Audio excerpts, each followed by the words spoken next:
Good evening and welcome to Tucker Carlson Tonight. We've been watching too much TV again and can't help but notice that it's a staple of every cable news show on television, pretty much. The battle for the soul of the Republican Party. The other channels are forever inviting on some discredited neocon moron or unemployed political hack to fret about how the GOP is in a state of existential crisis. The topic isn't entirely phony. Real rifts do exist, obviously, and we cover them.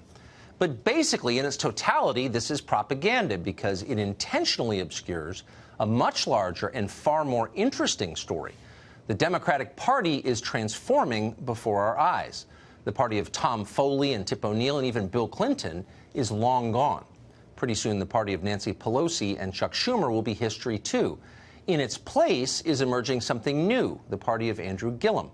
Gillum is the mayor of Tallahassee. As of last night, he's the Democratic nominee for governor of Florida. Here's some of what he believes. We want to replace ICE with the Department of Justice, an entity that has not been tarnished in the same way as ICE has. So again, he says you want to abolish ICE, you say you want to replace it. That's basically the same. In the state of Florida, I also believe that health care ought to be treated like a right and not a privilege. Do you think the president should be impeached? I absolutely do. I think he's already incriminated himself by interfering with the Department of Justice, firing Jim Comey, of whom I'm no fan of, but basically obstructing justice. The state of Florida has long been considered moderate politically. It's a vital swing state, obviously, during presidential elections. Many pundits last night and today, even Democrats, have been quick to dismiss Andrew Gillum's chances this fall. He's too far out, they're saying. He's too much of an outsider. That's absurd. They have no idea what they're talking about. They were embarrassingly wrong in the last election, and they have learned precisely nothing since. Amazingly, they're still in the predictions business when they should be selling aluminum siding or doing something useful. Ignore them. Of course Andrew Gillum could win. You ought to be taking his candidacy very seriously.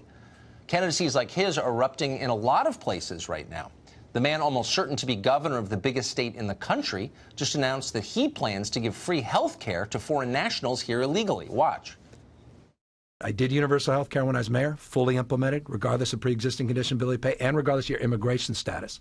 San Francisco is the only universal health care plan for all undocumented residents in America. I'm very proud of that.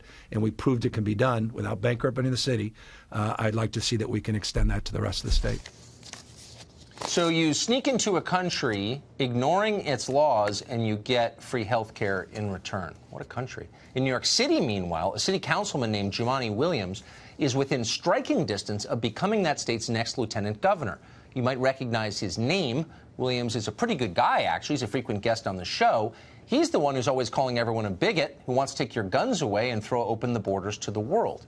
We're not exaggerating, by the way. Check YouTube if you don't believe it. That's him. Meanwhile, in the state of Arizona, the Democratic nominee for governor, David Garcia, says he would like to erase any barrier at all between the United States and Mexico.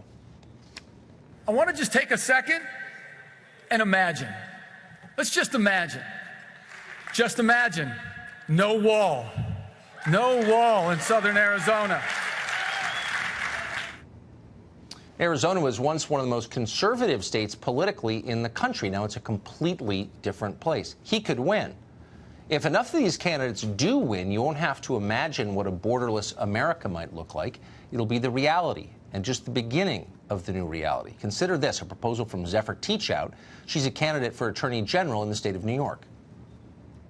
And as Attorney General, I will continue to speak out against ICE. I will prosecute ICE for their criminal acts.